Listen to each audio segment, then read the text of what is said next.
کس طرح یہ موازنہ کر سکتے ہیں کہ ان کے اندر انسانیت بہت ہے، ہمدردی بہت ہے، ہمارے اندر نہیں ہے؟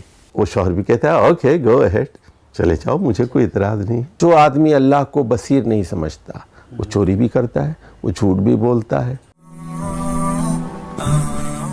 آج کے یعنی جو لوگ ہیں ان کے ذہنوں میں یہ سوال آتا ہے کہ یار ہمارے معاشرے میں اخلاقیات نہیں ہے، پھر وہ یورپ کی مثال دیتے ہیں، غیر مسلموں کی دیتے ہیں۔ آپ نے کہا کہ اللہ تعالیٰ کی معرفت کے بغیر تعمیر شخصیت ممکن ہی نہیں ہے، تو پھر ہم کس طرح یہ موازنہ کر سکتے ہیں کہ ان کے اندر انسانیت بہت ہے، ہمدردی بہت ہے، ہمارے اندر نہیں ہے؟ دیکھیے، مسلمانوں کے معاشرے کا مسئلہ یہ ہے کہ معاشرے میں تعلیم نہیں ہے، اور بالخصوص قرآن کی تعلیم اور احادیث کی تعلیم نہیں ہے۔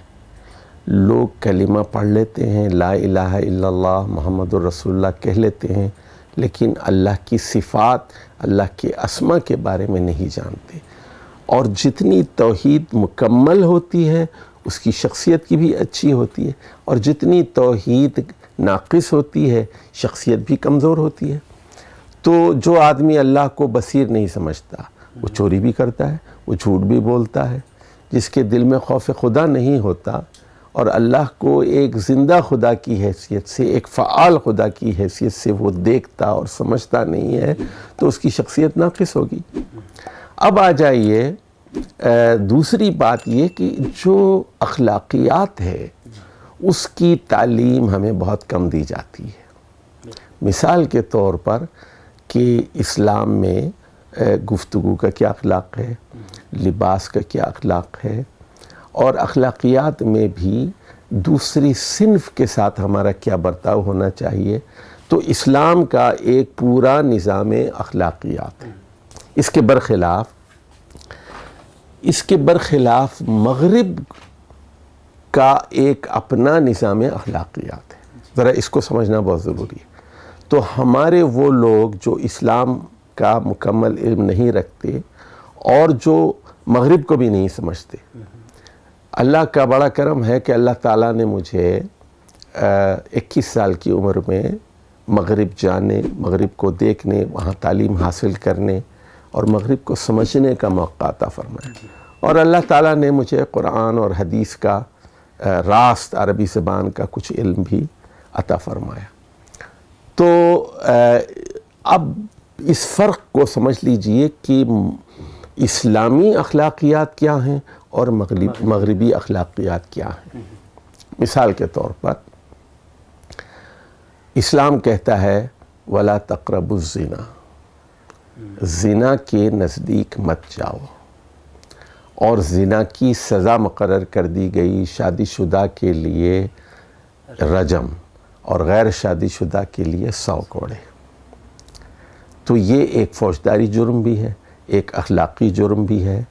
اسلام یہ کہتا ہے کہ مرد اور عورت کا تعلق نکاح کے نتیجے میں ہو، 2 گواہ ہوں اور سر عام نکاح ہو، خفیہ نہ ہو، مہر کا تعین ہو، زبردستی کا نکاح نہ ہو، ایجاب ہو، قبول ہو، اور لڑکی کے لیے ولی کا ہونا ضروری ہے، ددیالی رشتہ دار ولی ہو۔ تو یہ اسلام کی اخلاقیات ہے۔ وَلَا تَقْرَبُوا الزِّنَا وَلَا يَزْنُونَ جیسے قرآن میں آتا ہے۔ اب آ جائیے مغرب کی طرف۔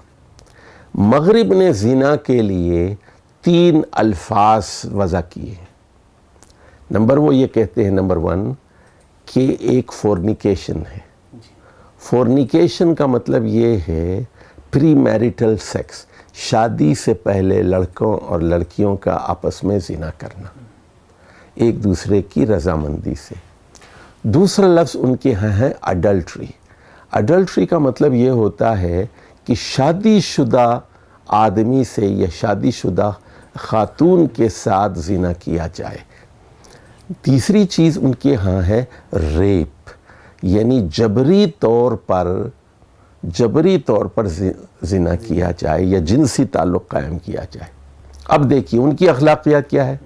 وہ یہ کہتے ہیں کہ لڑکا لڑکی اگر دونوں راضی ہیں اور اسکول میں اگر وہ 100 مرتبہ جنسی تعلق قائم کرتے ہیں، اسکول کے اندر 8th کلاس میں، 9th میں، 10th میں، 11th میں، 12th میں، ہائی اسکول کے اندر، مڈل اسکول کے اندر ان کے نزدیک یہ اخلاقی جرم نہیں ہے، بلکہ اسکول ان کو جنسی تعلیم دیتا ہے۔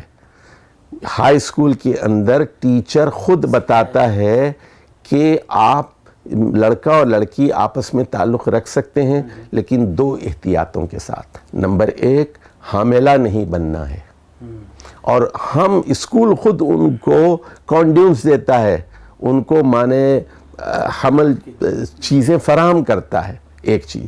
دوسرے وہ یہ کہتے ہیں احتیاط سے کرو، کہیں کوئی بیماری نہ لگ جائے، ایڈز نہ لگ جائے۔ یہ تعلیم اسکولوں کے اندر دی جاتی ہے بچوں کو۔ ایک تو یہ چیز ہو۔ دوسری چیز ہے اڈلٹری۔ تو ان کی اخلاقیات یہ ہے کہ شادی شدہ عورت کے ساتھ تعلقات رکھنے میں بھی کوئی برائی نہیں ہے۔ اب مثال کے طور پر ایک پارٹی ہو رہی ہے، کھانے کے ٹیبل پر بیٹھے ہوئے، شوہر بھی بیٹھا ہوا ہے، بیوی بھی بیٹھی ہوئی ہے۔ آپ بیوی سے کہتے ہیں کہ آپ بہت خوبصورت ہیں، کیا آج کی رات آپ میرے لیے وقف کر سکتی ہیں؟ شوہر بیٹھا سن رہا ہے شوہر کے سامنے، تو وہ یہ ریکویسٹ کرتا ہے کہ may I request you to spend some time with me tonight؟ کیا میں آپ سے درخواست کر سکتا ہوں کہ آج رات کے کچھ لمحات آپ میرے ساتھ گزاریں؟ تو اگر وہ کہتی ہے نو، تو ٹھیک ہے، اوکے، وہ کہہ دے گا کوئی مسئلہ نہیں۔ اگر وہ کہتی ہے why not، تو وہ شوہر بھی کہتا ہے اوکے گو اہیڈ، چلے جاؤ، مجھے کوئی اعتراض نہیں۔ تو وہاں پر باہمی رضامندی اخلاقیات ہیں ان کے نزدیک، یعنی کہ وہ کسی کے نکاح میں ہے نہیں ہے۔ شوہر بغیرت بنتا ہے، کہتا ہے کہ ٹھیک ہے، مجھے کوئی اعتراض نہیں ہے، اگر یہ راضی ہے آپ کے ساتھ چلے جائے۔ اچھا وہاں ڈانس ہے، وہ کہتی ہے کہ may I dance with you؟ وہ کہتا ہے اوکے why not؟ تو وہ بیگم، شوہر موجود ہے، وہ جو ہے اس کے بیگم کو ساتھ لے کر اس کے ساتھ ڈانس کرتا ہے اور اس کو بوسے دیتا ہے، اس کے ساتھ رہتا ہے۔ اچھا اب تیسری چیز ان کے ہاں ہے ریپ۔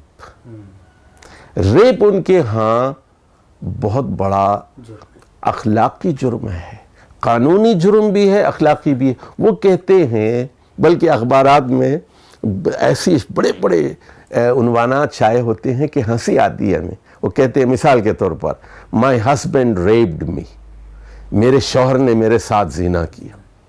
یعنی شوہر سے بھی وہاں کی عورتیں یہ توقع رکھتی ہیں کہ وہ اجازت لے کر ان کے ساتھ صحبت کرے گا، بغیر اجازت بیوی کے پاس جانا ان کی اخلاقیات میں گناہ ہے۔ تو مغرب نے اپنے کچھ اخلاقی اصول معین کیے ہیں۔ یہ بائبل سے انحراف کیا انہوں نے، یہ تورات سے اور انجیل کی تعلیمات سے انحراف کیا ہے، اور وہ خود اپنے شارع ہیں، اپنے حاکم ہیں۔ وہ اللہ کو شارع اور قانون ساز، لا گیور تسلیم نہیں کرتے۔ وہ کہتے ہیں کہ ہم خود، ہماری پارلیمنٹ، ہم خود اپنے قوانین وضع کریں گے۔ اور اسی کے نتیجے میں آپ دیکھتے ہیں کہ اب ان کے ہاں لڑکی سے لڑکی کا جنسی تعلق یہ حلال قرار دیا گیا ہے۔ ایسی عورتیں لیسبین کہلاتی ہیں۔ اب ان کے ہاں مرد سے مرد کا جنسی تعلق وہ قانونی قرار دیا گیا ہے۔ وہ گیس جن کو کہتے ہیں، ہوموسیکسولز ہوتے ہیں، بلکہ قانونی طور پر ان کو وہ ساری سہولتیں، وہ ساری مراعات ملتی ہیں جو میاں بیوی کو ملتی ہیں۔ وہ مکان جو ہے وہ لیتے ہیں تو اس پہ قرض ملتا ہے، اور ان کو گرانٹس ملتی ہیں۔ 2 مرد اکٹھا رہتے ہیں، 2 عورتیں اکٹھا رہتی ہیں۔ تو یہ ایک بہت بڑی ایک اخلاقی پستی ہے۔ تو مغربی اخلاقیات کچھ اور چیز ہے اور مشرقی اخلاقیات کچھ اور چیز۔